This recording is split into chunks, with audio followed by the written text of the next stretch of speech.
Well, yeah, Christmas Day we were preparing to have lunch, a family affair, when my valve and aorta blew out in my heart.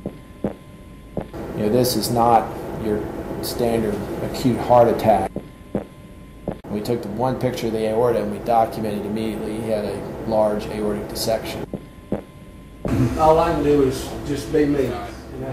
And yet, here's Ronnie McCalister, joking, smiling, hugging, loving, living. Appreciate it. Every day, and a lot of times people will say, "Oh, hey Ronnie, good to see you." That phrase, "good to see you," you can't know how that rings now. That I'm so glad to be here that somebody can see me and I can see them.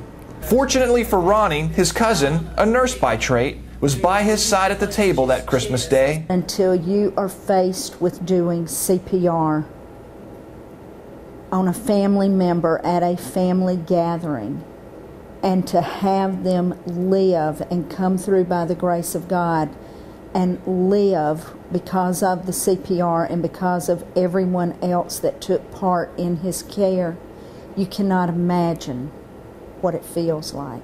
That initial CPR was the first necessary action in the chain of survival.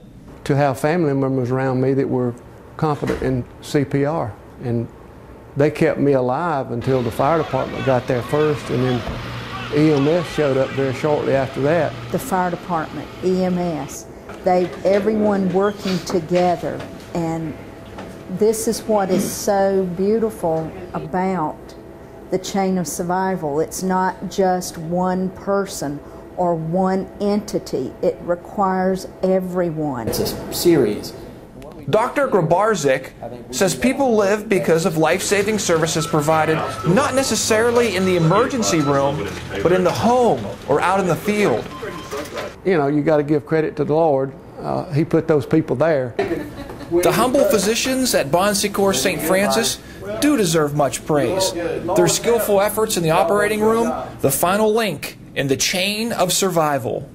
I said, well, Dr. Williams, I don't know how to be a miracle, but he said, well, just be yourself because you are a miracle.